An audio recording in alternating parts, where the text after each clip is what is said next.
Welcome back to Living with a Classic, and it is officially summer here. Nice and warm, clear blue skies. I'll show you that in a little bit. Actually, yesterday I ran the AC in my shop for the first time. I have a heat pump, usually set to heat, but I can switch it over and run AC if I want to. And I did that for the first time because at midnight it was 26 degrees Celsius in my workshop, and for the activity I was doing, sometimes it's, quite extraneous. I was unbolting and doing things and like under a car, above the car, and just really physically active. I thought it was too hot. But right now in the workshop, we have the Daily Driver XJ6 in for a wheel bearing, going really well. I'll show you guys. There's a video coming on that probably right after this video. But I want to take a little bit of a break and do a summer fleet update, show you what's going on, show you some of the plans, and also do a mid-year goal. Because we did some goals at the beginning of the year, and well, my life, personal life, drastically changed afterwards. So a lot of those things I thought was going to happen hasn't happened, but they're not canceled, they're just postponed. So we're going to talk a little bit about that, and I'll show you guys a little bit behind the scenes around the workshop, down in the storage, what's going on there, and just basically all around. So what should we do? Let's start down the storage, then we'll make our way back up here. These are the beautiful clear blue skies I was telling you guys about. Absolutely gorgeous day. Got the BMW Z3 out here. I just finished a complete service on it, and it's all waxed up, ready to go. I'm gonna take some pictures, and it's gonna go up for sale. Probably mentioned before, it is my mom's car. Had it for almost 15 years. It's absolutely gorgeous. Doesn't use anymore, so we're gonna move it on to someone who uses it and can enjoy it. As you may know, we've done other building projects on the farm. We built this road here, and down there past the horses is a riding arena, which was just done a couple days ago. So I've been doing a lot of that as well. A little bit tired from that also. Down here, it's still a mess around here, but hopefully we're going to remove all this grass and sort of just have gravel or something here instead, but haven't decided yet. But we have the white XJS, which I got running in that video. However, it has another issue, wiring. Once it gets warm, or sometimes, it doesn't respond to throttle input, so it doesn't get a signal from the throttle, the position sensor. So more digging on that. And XJ12 hasn't actually been out and moved in a long time. Just I don't know why, it just hasn't happened. Been driving other things, but it's on its way up to the workshop to finally fix the exhaust issue. I have all of it, to remove the exhaust on the left hand side and rehang it, and yeah, new manifolds and all that, but hopefully that should be fine. But now the tack and everything else is fixed, got new tires on it, so a lot of things are going well. Over here we have the, oh, I just stepped on something. We have the fire damaged XJ6 sitting over there. We got the Daimler, which as you know, we had that fuel issue, and I read a lot of comments, and you guys are thinking sort of what I'm thinking as well, that it may be like ECU related. So more troubleshooting on that, but I'm most likely just gonna let this thing sit for a little bit right now, because I mean, I have the XJ6 to drive, I have the XJ12, and I mean, I'm not giving up on it, that's not what I mean, but when it comes to the workshop, I want to do more than fix that. I want to also finally replace the coolant hoses. I've had those laying around for a year, and just do a lot of things, do the headliner, all these things, and just sort of do it all at once and make it look really pretty, and then send it off to the paint shop. So I think I'm just not gonna drive anymore. Oh yeah, and one thing I've never told you guys about, this thing has a noisy diff, and it's gotten worse. I've located a good rear subframe with a good diff and all of that, so I picked that up and I'm gonna swap it, just because it's easier to swap out the whole subframe, because then I can replace bushes and things at the same time. So that's also why I've really only driven this sort of short distances around, because yeah, the diff is not happy in this thing. Classic XJ40 issue, but that's also why it hasn't gone any long trips. The XJC still here. All the parts are on order, so when they arrive, and what else is up in the workshop is done. I'll show you guys what is almost done up there. this will come up along with the XJS. They'll come up at the same time. I'm trying to work on them at the same time, getting them, you know, up and running and working. All the parts for that have arrived, and yeah, that should be good. So as you guys know, there will be a video series on this, and there will be one on that as well. Probably a little bit longer videos, or where a lot of things happen in one video. So we'll still do one video a week, but maybe there will be a little bit of a longer one, so you have that to look forward to. Other than that, I'm very happy with the floor in here. At some point, we're gonna finish and do this summer, so see we can see the daylight out, fix all of that, because we get all this pollen in here. But other than that, I'm very, very happy. But let's walk back up to the workshop. On our way up, we see here a riding lawnmower, about 30 years old, and works really well now. There is a video, I haven't edited it yet as of filming this, but it's all filmed up ready for patrons.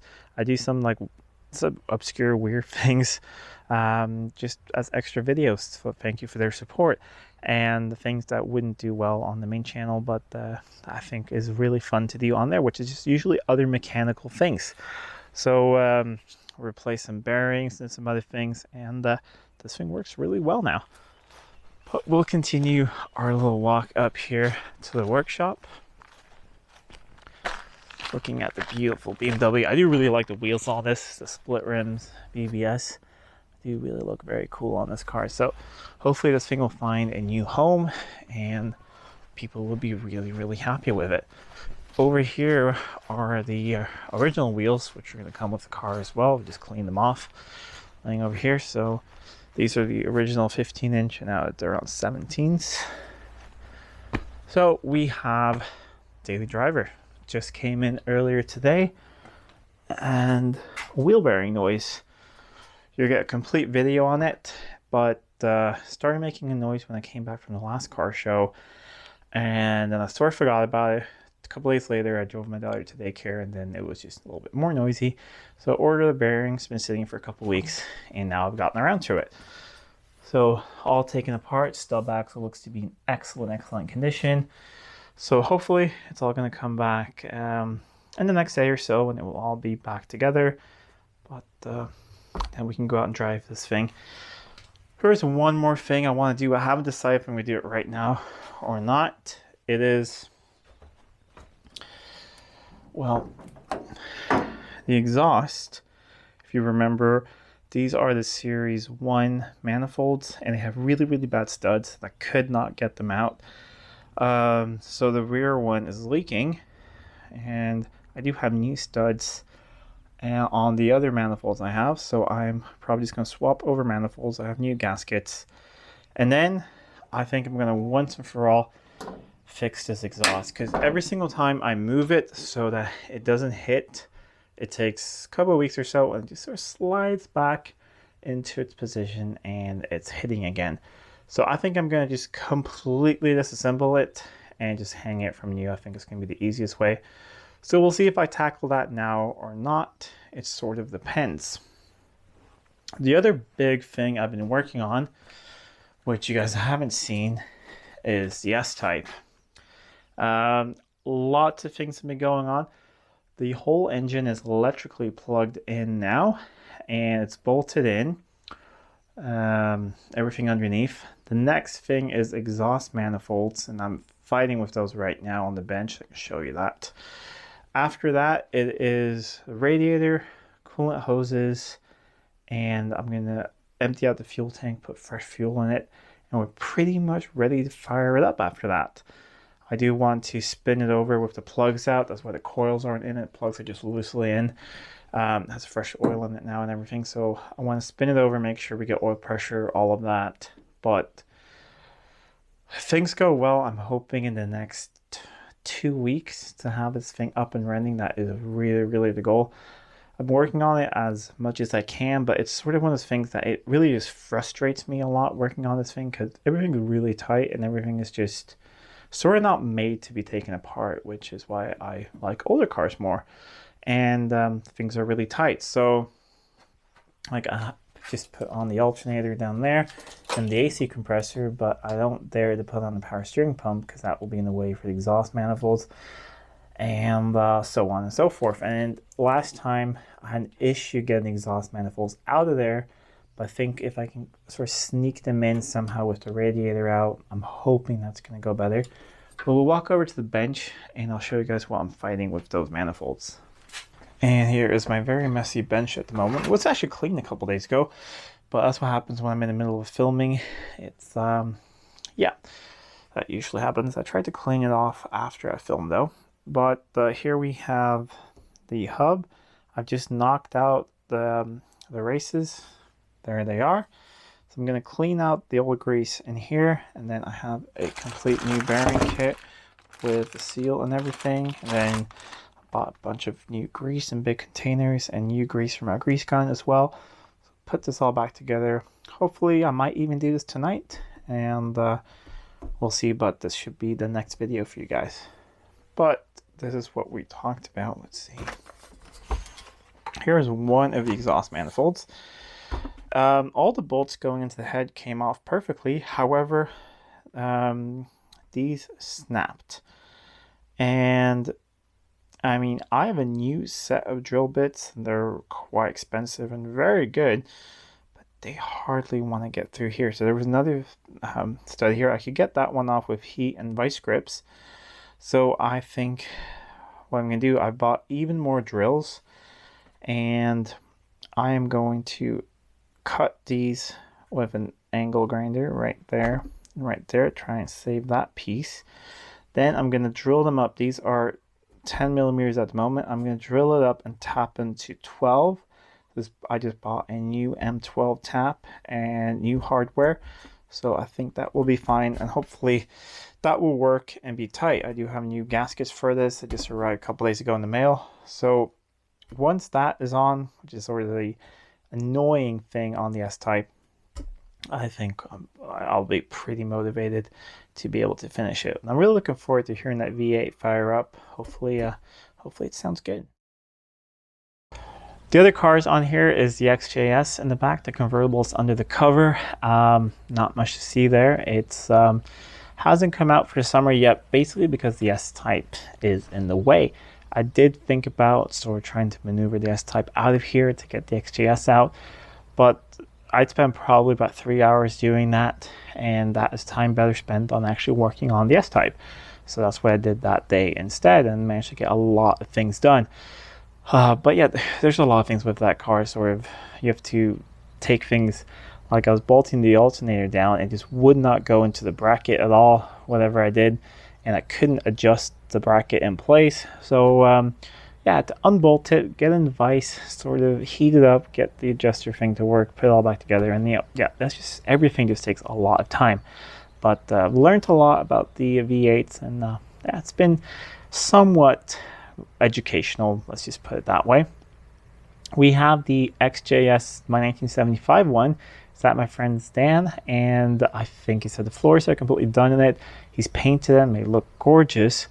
But that's also the thing, I've told him I'm not in a major hurry with that car because of what happened in the spring with my wife's illness and all of that. I realized that my goal of being able to enjoy that thing at some point during the summer and the fall is just unrealistic. It's putting a bunch of stress on me that I don't need.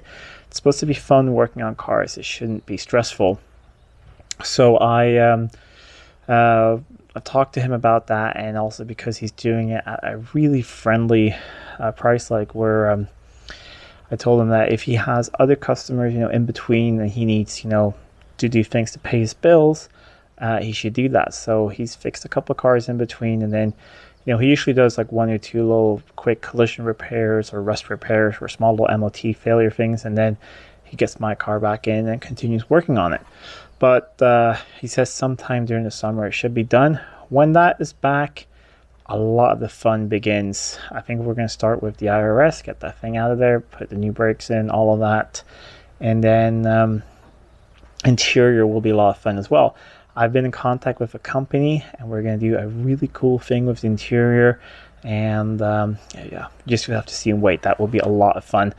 But I think we're just going to say that that thing will be done when it's done. But I think we're going to do a pretty fast pace when it comes back.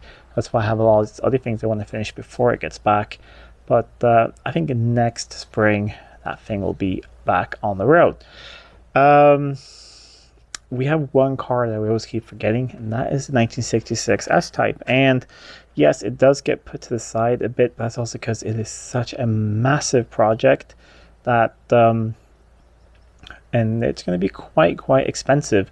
And sort of how it works financially is that as you know, I do get a small income from YouTube. It's not very substantial, but it's something at least. But the money from that, and money from working on other customer cars and things, that needs to go towards sort of rebuilding that car. So working on the other cars and them breaking down and things like that, sort of it's going to pay for that quite expensive restoration. But I've talked to my friend Dan, who is doing the XJS, and I told him that when the XJS is done, we'll take the S-Type up there and he'll do that one, and that should hopefully go pretty quickly. And then once it's back, I mean, like I said, I'm in no hurry with that car. It's going to be my very long-term project, but at least I want to have it painted and looking the way. You guys will find out which color I'm going to paint it in. I think you guys will find it really cool. And then once it's back, it's just going to be fun tinkering, putting it back together. A lot of things are good with it. I mean, the engine will need a rebuild, front and rear suspension, but the interior, besides the wood, is in really good shape. So that should be a fun thing. So I know if you've subscribed for that, I'm sorry you don't get a lot of updates with it, but we just have other things that sort of come in the meantime. And then when I got the XJS, I had Simply Performance sponsor, which was just out of the world to have a sponsor. I still doesn't feel real. So of course I will want to finish the XJS as quickly as I can, because I'm getting these parts sponsored and I really want to put them on there. And well, of course, I mean, because I'm getting the parts, I also want to review them and let them know what I think about them and recommend them, and hopefully some of you guys will buy some of the parts from them and they'll get a return on their investment, of course, which is sort of how sponsorships work. But yeah, so talking about goals, the XJS is not going to be done, but one thing that will happen, and I will bring you guys along, is in August, I'm going to go on a long road trip. It's going to be about 2,000 kilometers, so it's about 1,000 kilometers there and about 1,000 kilometers back. It is the Swedish Jag Club having their yearly summer meeting, and it's it's about 1,000 kilometers from here. So most likely the XJS convertible is going, but I have talked with my dad, because we're going together, and I invited him along, and we talked about it. We're going to take the convertible. However, if it's going to rain the whole week, like if the weather just seems terrible, like if fall has come early or something like that, we might take the white XJ12, just because it's a shame to drive a convertible in the rain all the time, even though it is weatherproof and all that. Still, yeah. So we'll see. One of those V12s will take that trip, and then we'll bring you guys along. I think we'll do daily updates when we're there, so it should be a lot of fun. Anyways, this video turned into much longer than I hoped to, but I hope everyone's having a great summer. Hope you're able to enjoy your cars or enjoy some time out in the workshop, and maybe get some vacation time as well. So thank you again for all your support and everything, and I hope you guys are okay with the update I had a couple weeks ago that I'm just doing one video a week just for now. It's just because there's a lot going on here. And one thing I haven't touched on is customer cars. I'm doing a lot more things with customer cars, like that white one. Other things, a lot of that I don't film, and it's just it's a good extra income, especially now when my wife is ill and I'm also home from work taking care of kids. So our income is very much reduced, so anything I can do to bring in a little bit extra money is really good in our current situation. Anyways, if you like this video, please give a thumbs up, share it with friends. If you're not already subscribed to the channel, please do subscribe to the channel. It really does help out a lot. Until next time, I'm on. This was Living with a Classic. I'll see you soon.